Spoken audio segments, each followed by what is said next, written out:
खरूज 39 बाब। और उन्होंने मकदस में खिदमत करने के लिए आसमानी और अर्गवानी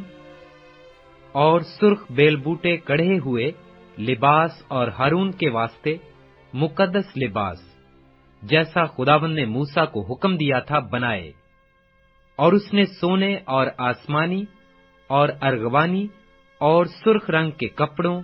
और बारीक बटे हुए कितान का अफूद बनाया। और उन्होंने सोना पीट पीट कर पतले पतले पत्तर और पत्रों को काट काट कर तार बनाए, ताकि आसमानी और अर्गवानी और सुर्ख रंग के कपड़ों और बारीक बटे हुए कितान पर माहिर उस्ताद की तरह उनसे जरदोजी करें। और अफूद को जोड़ने के लिए उन्होंने 2 मुंढे बनाए और उनके दोनों सिरों को मिलाकर बांध दिया। और उसके कसने के लिए कारीगरी से बुना हुआ कमरबंद जो उसके ऊपर था, वो भी उस टुकड़े और बनावट का था, यानी सोने और चांदी और अर्गवानी और सुर्ख रंग के कपड़ों और बारीक बटे हुए कितान का बना हुआ था, जैसा खुदावंद ने मूसा को हुक्म दिया था। और उन्होंने सुलेमानी पत्थर काटकर साफ किए, जो सोने के खानों में जड़े गए, और उन पर अंगुश्तरी के नक्श की तरह बनी इस्राएल के नाम कंदा थे। और उसने उनको अफूद के मुंढों पर लगाया, ताकि वो बनी इस्राएल की यादगारी के पत्थर हों, जैसा खुदावंद ने मूसा को हुक्म दिया था। और उसने अफूद की बनावट का सीना बंद तैयार किया, जो माहिर उस्ताद के हाथ का काम था, यानी वो सोने और आसमानी और अर्गवानी और सुर्ख रंग के कपड़ों और बारीक बटे हुए कितान का बना हुआ था। वो चौकंठा था। उन्होंने उस सीना बंद को दोहरा बनाया, और दोहरे होने पर उसकी लंबाई 1 बालिश्त और चौड़ाई 1 बालिश्त थी। इस पर 4 कितारों में उन्होंने जवाहर जड़े, याकूते सुर्ख और पुखराज और जमुर्द की कितार तो पहली कितार थी, और दूसरी कितार में गोहरे शबे चिराग और नीलम और हीरा, तीसरी कतार में लेशम और यशम और याकूत, चौथी कतार में फरोजा और संगे सुलेमानी और जबरजद। ये सब अलग अलग सोने के खानों में जड़े हुए थे। और ये पत्थर इस्राएल के बेटों के नामों के शुमार के मुताबिक 12 थे, और अंगुश्तरी के नक्श की तरह 12 कबीलों में से एक एक का नाम अलग अलग एक एक पत्थर पर कंधा था। और उन्होंने सीना बंद पर डोरी की तरह गुंदी हुई खालिस सोने की जंजीरें बनाई। और उन्होंने सोने के 2 खाने और सोने के 2 कड़े बनाए, और दोनों कड़ों को सीना बंद के दोनों सिरों पर लगाया। और सोने की 2 गुंधी हुई जंजीरें उन कड़ों में पहनाई, जो सीना बंद के सरों पर थे। और दोनों गुंदी हुई जंजीरों के बाकी दोनों सिरों को दोनों खानों में जड़कर उनको अफूद के दोनों मंढों पर सामने के रुख लगाया। और उन्होंने सोने के 2 कड़े और बनाकर उनको सीना बंद के दोनों सिरों के उस हाशिया में लगाया, जिसका रुख अंदर अफूद की तरफ था। और उन्होंने सोने के 2 कड़े और बनाकर उनको अफूद के दोनों मंढों के सामने के हिस्सा में अंदर के रुख, जहां अफूद जड़ा था, लगाया, ताकि वो अफूद के कारीगरी से बटे हुए पटके के ऊपर रहे। और उन्होंने सीना बंद को लेकर उसके कड़ों को अफूद के कड़ों के साथ एक नीले फीते से इस तरह बांधा कि वो अफूद के कारीगरी से बुने हुए पटके के ऊपर रहे, और सीना बंद ढीला होकर अफूद से अलग न होने पाए, जैसा खुदावंद ने मूसा को हुक्म दिया था। और उसने अफूद का जुब्बा बुनकर बिल्कुल आसमानी रंग का बनाया, और उसका गिरेबान जर्दा के गिरेबान की तरह बीच में था, और उसके गिर्दा गिर्द गोट लगी हुई थी। تاکہ وہ پھٹ نہ جائے، اور انہوں نے اس کے دامن کے گھیرے میں آسمانی اور ارغوانی اور سرخ رنگ کے بٹے ہوئے تار سے انار بنائے، اور خالص سونے کی گھنٹیاں بنا کر ان کو جبہ کے دامن کے گھیر میں چاروں طرف اناروں کے درمیان لگایا۔ پس جبہ کے دامن کے سارے گھیر میں خدمت کرنے کے لیے ایک گھنٹی تھی، اور پھر ایک ایک انار جیسا خداوند نے موسیٰ کو حکم دیا تھا۔ اور انہوں نے باریک کتان کے بنے ہوئے کرتے ہارون اور اس کے بیٹوں کے لیے بنائے، اور باریک کتان کا امامہ، اور باریک کتان کی خوبصورت پگڑیاں، اور باریک بٹے ہوئے کتان کے پاجامے، اور باریک بٹے ہوئے کتان اور آسمانی، ارغوانی اور سرخ رنگ کے کپڑوں کا بیل بوٹے دار کمر بند بھی بنایا، جیسا خداوند نے موسیٰ کو حکم دیا تھا۔ اور انہوں نے مقدس تاج کا پتر خالص سونے کا بنا کر اس پر انگشتری کے نقش کی طرح یہ کندہ کیا، خداوند کے لیے مقدس، اور اسے امامہ کے ساتھ اوپر باندھنے کے لیے اس میں ایک نیلا فیتا لگایا، جیسا خداوند نے موسیٰ کو حکم دیا تھا۔ اس طرح خیمہ اجتماع کے مسکن کا سب کام ختم ہوا، اور بنی اسرائیل نے سب کچھ جیسا خداوند نے موسیٰ کو حکم دیا تھا ویسا ہی کیا، اور وہ مسکن کو موسیٰ کے پاس لائے، یعنی خیمہ اور اس کا سارا سامان، اس کی گھنٹیاں اور تختے اور بینڈے اور ستون اور خانے، اور گھٹا ٹوپ، مینڈھوں کی سرخ رنگی ہوئی کھالوں کا غلاف، اور تخت کی خالوں کا غلاف، اور بیچ کا پردہ، شہادت کا صندوق اور اس کی چوبیں اور سرپوش، اور میز اور اس کے سب ظروف،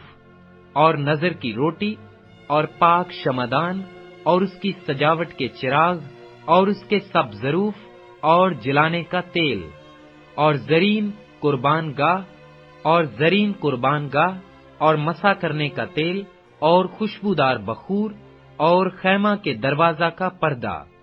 اور پیتل منڈھا ہوا مذبح، اور پیتل کی جھنجری اور اس کی چوبیں، اور اس کے سب ظروف،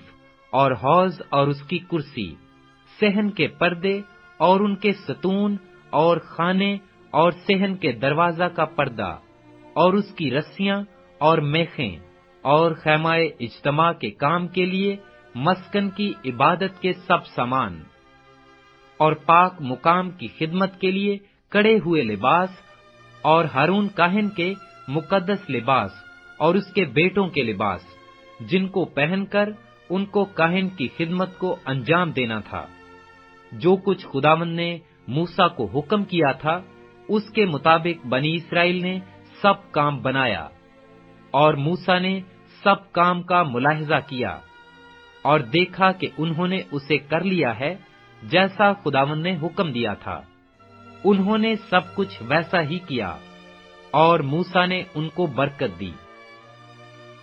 خروج 40 باب۔ اور خداوند نے موسیٰ سے کہا،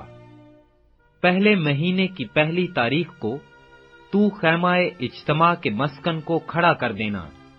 اور اس میں شہادت کا صندوق رکھ کر صندوق پر بیچ کا پردہ کھینچ دینا، اور میز کو اندر لے جا کر اس پر کی سب چیزیں ترتیب سے سجا دینا، اور شمعدان کو اندر کر کے اس کے چراغ روشن کر دینا، اور بخور جلانے کی زرین قربان گاہ کو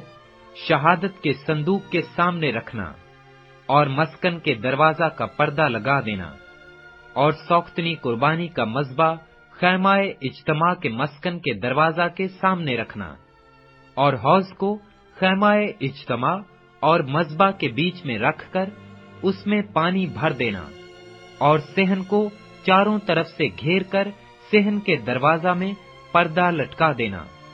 اور مسا کرنے کا تیل لے کر مسکن کو اور اس کے اندر کی سب چیزوں کو مسا کرنا، اور یوں اسے اور اس کے سب ظروف کو مقدس کرنا، تب وہ مقدس ٹھہرے گا۔ اور تو سوختنی قربانی کے مذبح اور اس کے سب ظروف کو مسا کر کے मज़बा को मुकद्दस करना, और मज़बा नहायत ही मुकद्दस ठहरेगा। और तू हौज और उसकी कुर्सी को भी मसा करके मुकद्दस करना, और हारून और उसके बेटों को खैमाए इज्तिमा के दरवाजा पर लाकर उनको पानी से गुस्ल दिलाना, और हारून को मुकद्दस लिबास पहनाना और उसे मसा और मुकद्दस करना, ताकि वो मेरे लिए काहिन की खिदमत को अंजाम दे। और उसके बेटों को लाकर उनको कुर्ते पहनाना, और जैसे उनके बाप को मसा करे वैसे ही उनको भी मसा करना, ताकि वो मेरे लिए काहिन की खिदमत को अंजाम दें, और उनका मसा होना उनके लिए नस्ल दर नस्ल अबदी कहानत का निशान होगा। और मूसा ने सब कुछ जैसा खुदावंद ने उसको हुक्म किया था उसी के मुताबिक किया। और दूसरे साल के पहले महीने की पहली तारीख को मस्कन खड़ा किया गया। और मूसा ने मस्कन को खड़ा किया, और खानों को धर उनमें तख्ते लगा, उनके बैंडे खींच दिए, और उसके सतूनों को खड़ा कर दिया, और मस्कन के ऊपर खैमा को तान दिया, और खैमा पर उसका गिलाफ चढ़ा दिया, जैसा खुदावंद ने मूसा को हुक्म किया था। और शहादत नामा को लेकर संदूक में रखा, और चोबों को संदूक में लगाकर सरपोश को संदूक के ऊपर धरा। फिर उस संदूक को मस्कन के अंदर लाया, और बीच का पर्दा लगाकर शहादत के संदूक को पर्दा के अंदर किया, जैसा खुदावंद ने मूसा को हुक्म किया था। और मेज को उस पर्दा के बाहर मस्कन की शिमाली सिमत में खैमाए इज्तिमा के अंदर रखा, और उस पर खुदावंद के रूबरू रोटी सजाकर रखी, जैसा खुदावंद ने मूसा को हुक्म किया था। और खैमाए इज्तिमा के अंदर ही मेज के सामने मस्कन की जनूबी सिमत में शमादान को रखा, और चिराग खुदावंद के रूबरू रोशन कर दिए, जैसा खुदावंद ने मूसा को हुक्म किया था। और जरीन कुर्बान गाह को खैमाए इज्तिमा के अंदर पर्दा के सामने रखा, और उस पर खुशबूदार मसालेहा का बखूर जलाया, जैसा खुदावंद ने मूसा को हुक्म किया था। और उसने मस्कन के दरवाजा में पर्दा लगाया, और खैमाए इज्तिमा के मस्कन के दरवाजा पर सौख्तनी कुर्बानी का मज़बा रखकर उस पर सौख्तनी कुर्बानी और नजर की कुर्बानी चढ़ाई, जैसा खुदावंद ने मूसा को हुक्म किया था। और उसने हौज को खैमाए इज्तिमा और मज़बा के बीच में रखकर उसमें धोने के लिए पानी भर दिया। और मूसा और हारून और उसके बेटों ने अपने अपने हाथ पांव उसमें धोए, जब जब वो खैमा इज्तिमा के अंदर दाखिल होते, और जब जब वो मज़बा के नजदीक जाते तो अपने आप को धो कर जाते थे, जैसा खुदावंद ने मूसा को हुक्म किया था। और उसने मस्कन और मज़बा के गिरदा गिर्द सेहन को घेर कर सेहन के दरवाजा का पर्दा डाल दिया। यूं मूसा ने उस काम को खत्म किया। तब खैमाए इज्तिमा पर अबर छा गया, और मस्कन खुदावंद के जलाल से मामूर हो गया। और मूसा खैमाए इज्तिमा में दाखिल ना हो सका, क्योंकि वो अबर उस पर ठहरा हुआ था, और मस्कन खुदा के जलाल से मामूर था। और बनी इस्राएल के सारे सफर में ये होता रहा कि जब वो अबर मस्कन के ऊपर से उठ जाता तो वो आगे बढ़ते, पर अगर वो अबर ना उठता तो वो उस दिन तक सफर नहीं करते थे जब तक वो उठ ना जाता, क्योंकि खुदावंद का अबर इस्राएल के सारे घराने के सामने और उनके सारे सफर में दिन के वक्त तो मस्कन के ऊपर ठहरा रहता था, और रात को उसमें आग रहती थी।